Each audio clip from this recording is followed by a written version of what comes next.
90% of sales reps have no ambition, no desire. They're literally working paycheck to paycheck as if they were in a 9 to 5. And a lot of them will never actually become the business owners that they set out to be. I was one of them. Literally 12 months ago, I was making $2,000 a month as an appointment setter. Now I run an agency, a growth operating agency, you could call it, that makes $50,000 a month. And in this video, I'm going to be going over like a raw sit down of 6 or 7 mistakes that setters and closers and even growth operators who have just 1 or 2 clients make that are holding them back from scaling to $50K a month or $500,000 a year, which is where I'm at and I've managed to go with my business. I've helped quite a few setters and closers make this transition as well. So I'm going to be breaking down some of their experiences going from, 2 or 3K a month to 20, 30K a month as growth operators. But before we do get started with the video, one thing that was really top of mind for me is that a lot of this isn't even about the money. Because when I was setting or closing, I genuinely just didn't like it. I didn't like having to send messages all day. I didn't like having to, hop on call and miss time with family because I was just on call and I couldn't take that time off because I'd opened my calendar at that point in time. And the real turning point for me when I saw like the difference and realized I could really help setters and closers get out of setting and closing and into a high leverage vehicle was in July of 2025 when I signed my first big growth op client that has gone on to make me over $100,000. And I was on holiday with my mum for her birthday in Spain. And this was like just after signing the client, setting up the system, setting up the sales team. And for those 3 days, everything just ran itself. And I was making, I think, $1,000 a day. We were having some really good days with the client. I was taking 10 to 15% of every deal. And I realized, wow, I'm basically making the same money as I was making as a closer, if not more, whilst not having to be on call. And I think that's the amazing transition into operating. And now we have the agency working with 5 to 6 done for you clients at that scale with a team where I'm still highly leveraged. So yeah, in this video, I'm going to be breaking down kind of everything that I've done to get there, starting with mistake number 1, which is not stacking skills. Being an appointment setter or being a closer is a specialist role. You have one skill and you're paid in proportion to just that one skill. Yes, if you're a fucking elite closer, you become less replaceable and you can make, 20, 30K a month. I'm not doubting that. But at the end of the day, it is only one skill and you are replaceable. If an offer goes to shit, you have to find another one. And you go through, a couple of months of basically having no income. You don't have any control. You don't have any leverage. And especially for me, I felt very unstable. As much as I told my family, yeah, I'm running a business. I'm doing in sales. I wasn't. I was really just an employee. And I didn't like that because when I started out in business, that's not what I wanted to do. But the change I made was stacking more skills, right? It was learning funnels, systems, ads, the back end, tracking, and being able to offer that as a service to literally any client that came across me or that I was outreaching to completely changed the game because it positioned me as irreplaceable. Like if I can do everything and I basically run the client's entire business back end and I've learned enough skills to be able to do that, I can't get fired and everything is in my control. I can drop a client if I want to because I have like 2 more waiting to work with me that I know I can scale from 0 to 100K a month in a very little time at all. Think about it like this. If you're trying to build a house and you only have a hammer that can nail in pins, that's one singular thing, one singular skill that you can do. And yes, it's somewhat valuable. You are going to need a hammer to be able to build this house. If instead you had a toolbox where you had materials, hammers, drills, floorboards, everything that you needed to build a house inside of this massive toolbox, you would be able to be a lot more valuable because you could build an entire house and then sell that house rather than just selling the one singular skill of your time, nailing in fucking hammers that anyone can eventually learn and do without much complexity. The best part about learning more skills is that each skill is exponential. Alex Hormozy talks about you shouldn't even invest into any kind of stock market or think about where you're putting your money until you're making a certain level of income, because the only place where you're going to see an exponential growth in your income is through skills. If you're making 2 or 3K a month like I was, the gap of you going and learning skills to take yourself from 2 or 3K a month to 40 or 50K a month is going to make you 40K a month extra in money. Whereas if you put, a couple hundred a month into the S&P 500 or Bitcoin or whatever, it's not going to have a huge impact on you. So even at this point in time, for me making 50K a month, I know that investing in my skill set and my team to take us from 50K to 100K to 200K a month is going to be the biggest thing and biggest lever I can pull to keep scaling. So I'm still, even myself, doubling down on skills. And I think the fact that like these huge entrepreneurs in the space are still talking about this is proof in itself that this is like one of the highest leverage things you can do for yourself in terms of scaling to 500K a year. For example, one of my licensing clients, Lorenzo, he's 15 years old. I have an interview with him on this channel. He was doing setting, working EST hours at 15 years old in Italy, in the trenches, making like 500 or 1K a month. When he switched vehicles into operating, learned skills, so learned how to run webinars, VSL funnels, and learned actually how to acquire clients and did that, he went from 1K a month to 15 to 20K a month while still being in school. And this is the beautiful thing about operating and learning more skills, that is that it gives you more leverage where you don't actually have to be on call all day. You don't have to be working all day to still be able to make money, because you become irreplaceable and you can find the talent and the team and the closers or the setters and hire them yourself to be able to scale the business. So my advice would be to stop trying to be the best setter or the best closer. Learn the 20% that's going to give you 80% of the results. Make some money, give yourself that stability. Setting and closing is amazing for getting into the space, but don't settle, right? Learn setting and closing as skills, then double down on learning more skills so that you become more valuable in the marketplace, and in turn, you get paid more. This kind of leads on to the second mistake that I wanted to talk about, which is thinking of setting and of closing as like an end goal, as the end all and be all, which is obviously what I thought, when I got into setting and closing. I finished sixth form, didn't have a clue what I wanted to do in my life. I didn't want to go to university. I'm from, a family which really pushed me to go to university, and I didn't want to. So I wanted to do a gap year, and I just wanted to make money. And I thought, wow, if I can make even 5K a month with setting or 10K a month with closing, I'm going to be set for life. And although I thought that 10K a month as a closer was the peak, and when I did hit that, I was, telling family, yeah, I'm doing all this business stuff. Realistically, at the end of the day, I wasn't a business owner. I was still kind of an employee with a paycheck, kind of trading my time for money. And one thing that really actually flipped my perspective on this was a trip I went to in Marbella back when I was setting, making 2 or 3K a month. I saw a 15-year-old closing $6,800 PIFs for his own kind of consulting offer at the age of 15, when he was closing, 6 months before that as a closer on some really big offers. And that completely blew my mind. And I hope kind of my journey and my story from, 2K a month to 50K a month in under a year can also help flip your perspective on actually what's possible. Because when you build leverage and you actually don't see closing as like an end goal, or don't pedestalize 10K a month, that's super important. Don't fucking pedestalize any kind of goal of yours, because there's always a next level. And even for me, I know that there's a next level in my business. And when I saw this 15-year-old making, 50K a month as a kind of consultant, I just sat down I'm 18. All I'm doing is sending fucking text messages all day. Is this really it? Is this what I want to be doing in 10 years' time? Or do I actually want to be running a business, going through some fucking difficulty, signing clients, getting them insane results, learning more skills? Like I said, I learned a lot as a sales rep, but it really isn't the place that you want to finish, right? It's a great entry point. You've got to think about kind of business and life in general, in terms of improving yourself and improving your life, as climbing a ladder. You can go up the first rung with setting and the second rung with closing, but there are 100 rungs above that in terms of the level of business that you can get into. And some people get comfortable. I think comfort is a huge thing here. You can get very comfortable making 10K a month as a closer, taking, 5 calls a day, weekends. You can go out, you can travel, you can do all of this stuff. But if you really want to build a business for yourself, for your family, for example, my goal this year in 2026 is to buy my mom a house. I know and I knew that that wasn't going to be possible if I just stayed comfortable as a closer. So you really have to dig deep and ask yourself, is closing really going to get me to the life that I truly, truly want? If not, immediately, don't wait around, immediately start looking for more skills and immediately start viewing yourself in the identity of someone who isn't just a setter or closer, but is becoming or is already a business owner, running an agency, operating, running your own offer, and scaling that instead. Now that I'm running my growth operating agency, I kind of look back at the time of being a closer and being a setter, and I laugh because I thought I was doing the fucking most, bro. I thought I was working hard, and I thought 10K a month was insane. But really, it's just the beginning, like I said, of a very long journey of climbing that ladder of business, and there's still a very long way to go and a very long way for me to climb. Mistake number 3 is focusing on the hourly amount that you make as a closer or a setter. It's very easy, especially as a closer, this is something I did, to think, okay, if I take 5 calls and I close one deal for 5K on those 5 calls that are booked onto my calendar, for those 5 hours, I'm going to make $100 an hour, pretty much guaranteed. And so you're like, okay, my time is worth $100 an hour, but that's a very corporate mindset. I have a closer who's in my licensing program, and something he came to me with is I'm really struggling to detach the dopamine of closing a deal, getting that money instantly, and I know I've got that money, to going in and setting up outreach systems or making content that can then make me more money in the future.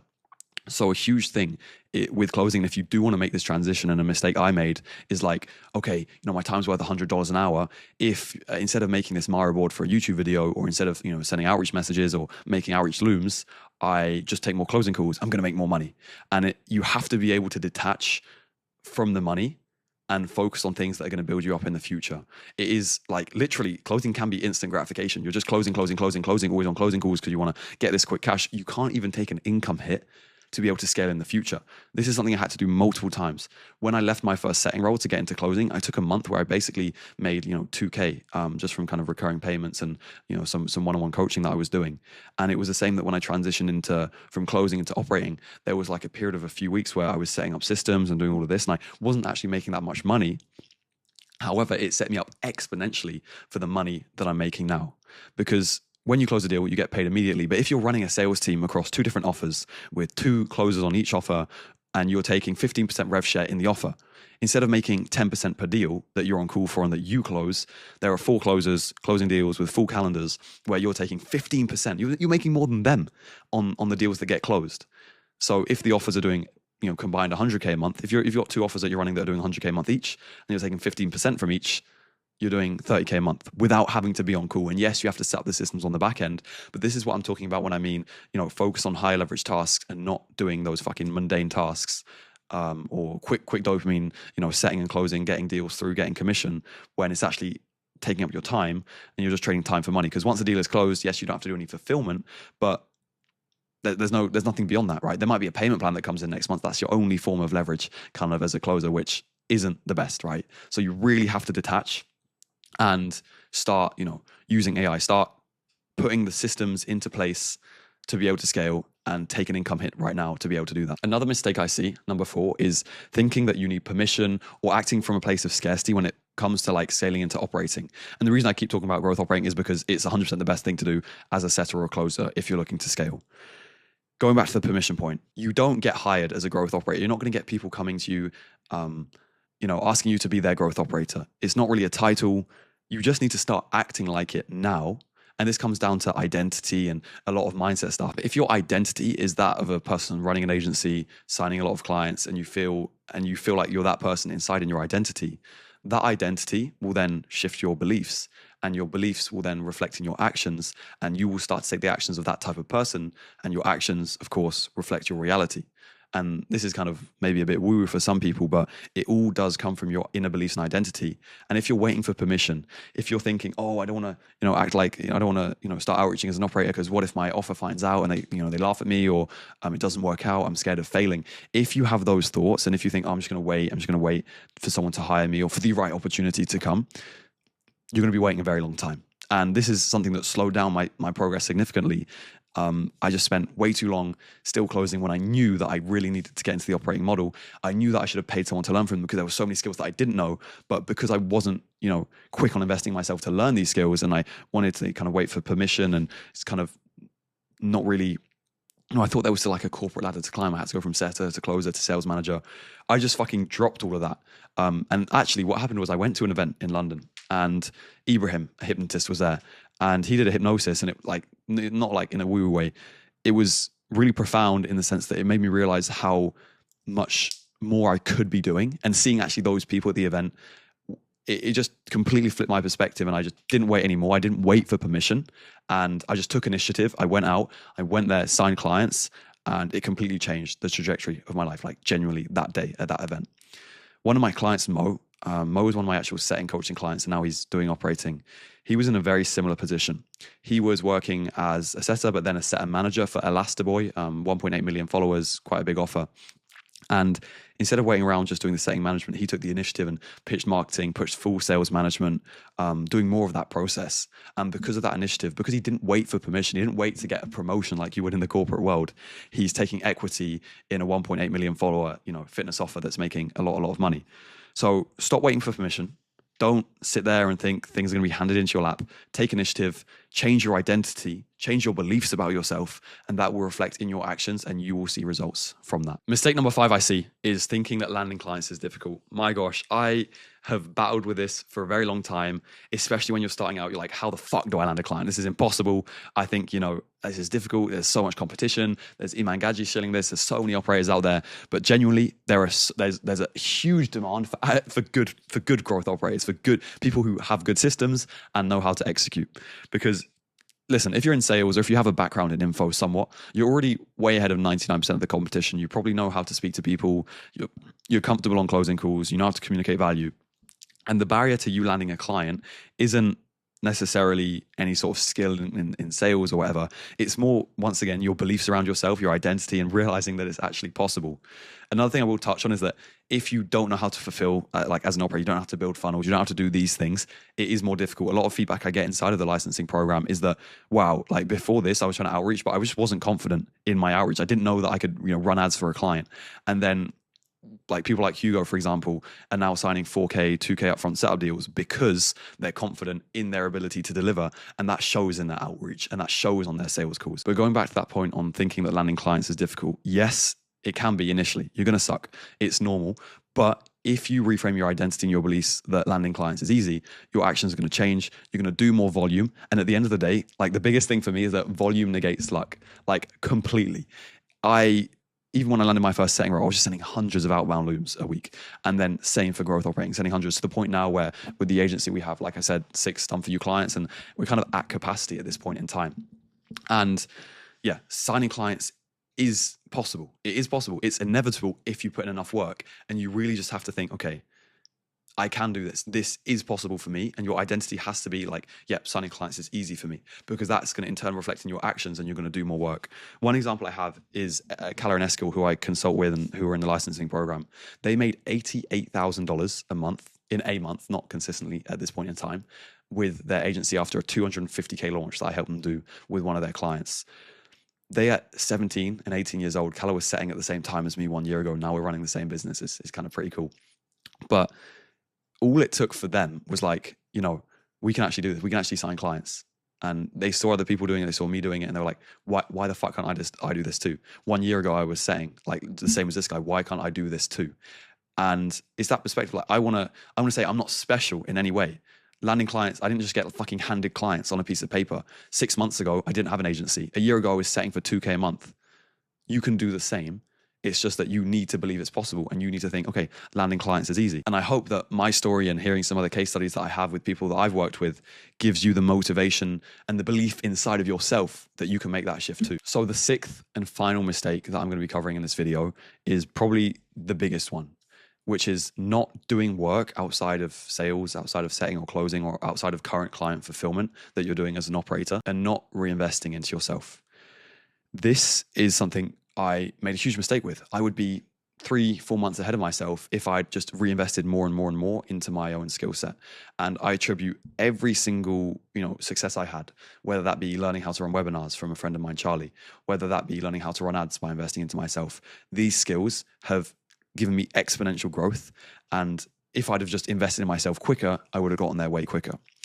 Because as a setter or a closer, or even an operator that's just stuck in the fulfillment, you're doing everything for clients, you're on a hamster wheel, you're running fast, you're doing work every day, but it's not actually getting you anywhere forward.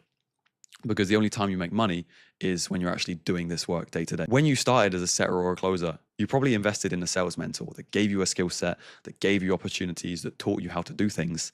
And you got to a certain point, maybe making 5 or 10K a month in sales, and you probably got a bit comfortable and you forgot that you could reinvest in yourself to gain more skills to make more money. And this goes back to the skills point.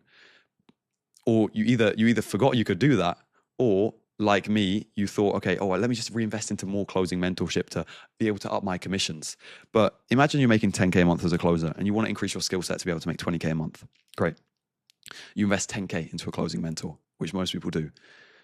Great. You can maybe go from 10 to 20K a month. Great, you've doubled your income, but then you're capped. Like closers don't really go past 20 or 30K a month consistently for over a year.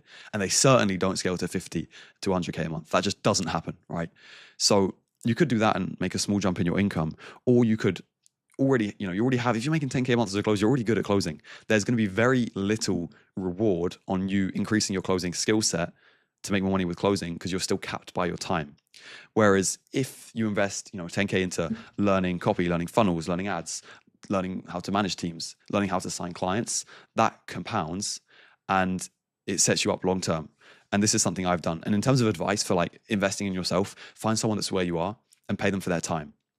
Programs are great, but I really value one-on-one when I work with people. I want people to walk me through and be able to show me things, or at least have some one-on-one time or some like small group time with someone where I can ask direct questions. So that's something really important to look for. But a huge thing is like, okay, I'm closing for 6 hours a day. After closing, I'm just going to go out to the club. I'm going to do fuck all. I'm going to do whatever I want because I make money. I'm a closer. Whereas if you see yourself and you start seeing yourself as a business owner, you then like in turn think, okay, I'm a business owner. The work doesn't really stop. Actually, closing is more like a 9 to 5, and I have to work outside of this to be able to transition out of closing, get some income for myself, get some stability for myself. Because now at this point in time, I could take off a week from my business.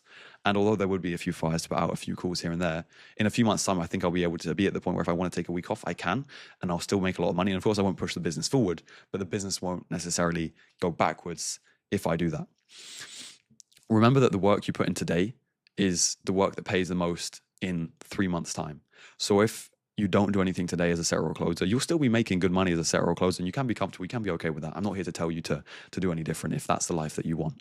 But if you start sacrificing today, putting in more work after your calls today, learning more skills, reinvesting into yourself today, in 3 to 6 months' time, you'll be thanking yourself. And people really underestimate what they can do in a year, even in 2 years. Like imagine you're investing in yourself today, learning more skills and building systems and stuff for, landing operating clients. Info isn't going anywhere, by the way. Info is the best industry to be in right now. And that's why I'm in it. Like, I don't think there's any better industry, and growth operating or running an info agency is like the highest leverage point of that industry.